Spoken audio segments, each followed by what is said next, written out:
வணக்கம். எங்கள் சேனலை சப்போர்ட் பண்ண அனைத்து நல்லுள்ளங்களுக்கும் நன்றிங்க. இந்த வீடியோவில் தவசைக்கீரை சாம்பார் எப்படி செய்வது என்பதை பார்ப்போம். இந்த கீரை வீட்டிலேயே வளர்க்கலாம். பிளான்ட் நர்சரியில் கிடைக்கிது. இதற்கு 3 ஸ்பூன் எண்ணெய் விட்டு 1 டீஸ்பூன் கடுகு தாளித்து 1/4 டீஸ்பூன் வெந்தயம் 1/4 டீஸ்பூன் ஜீரகம் சேர்த்து தாளித்து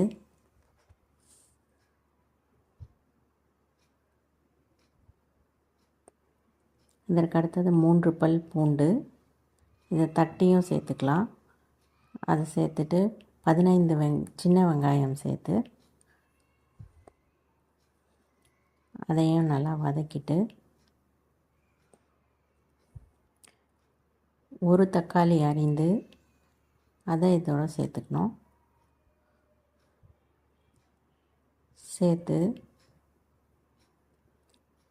சிறிதளவு உப்பு சேர்த்து சிம்மில் மூடி வச்சோன்னா வதங்கிடும்.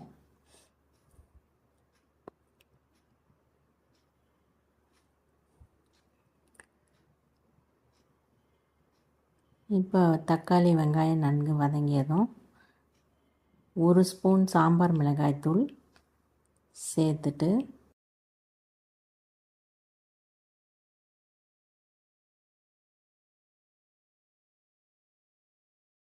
ஒரு டம்ளர் தண்ணீர் விட்டுருக்கேன். மிளகாய்த்தூள் கருகாமல் இருக்கணும். தண்ணீர் விட்டு இதை வேறு ஒரு பாத்திரத்தில் மாற்றிக்கலாம்.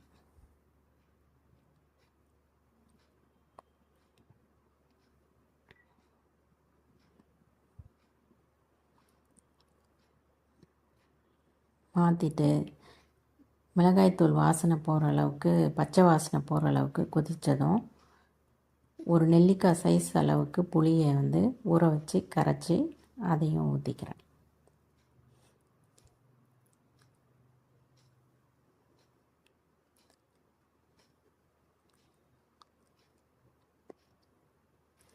தேவையான உப்பு சேர்த்துட்டு சிறிதளவு வெல்லமும் சேர்த்துக்கலாம். அதில்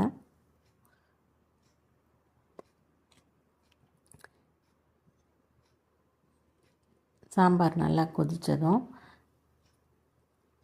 ஒரு 1/2 கப் வேக வைத்த துவரம்பருப்பு சேர்த்துருக்கேன். இன்னும் தேவைனாலும் துவரம்பருப்பு சேர்த்துக்கலாம். நம்மளோட சாம்பார் திக்னஸ் எவ்வளோ வேணுமோ அதுக்கேற்ற மாதிரி சேர்த்துக்கலாம். சேர்த்துட்டு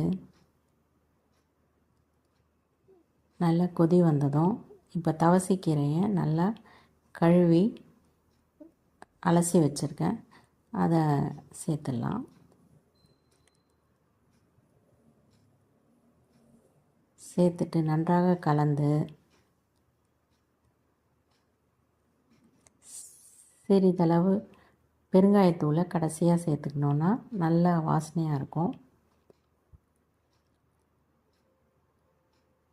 இப்போ கீரை நல்லா வெந்துடுச்சு. இதற்கு ஒரு 5லேருந்து 7 நிமிடம் ஆகும். கீரை வெந்ததும் எடுத்துட்டோன்னா சுவையான கீரை சாம்பார் ரெடி. எங்கள் சேனலை சப்ஸ்கிரைப் பண்ணதற்கு நன்றி. வணக்கம்.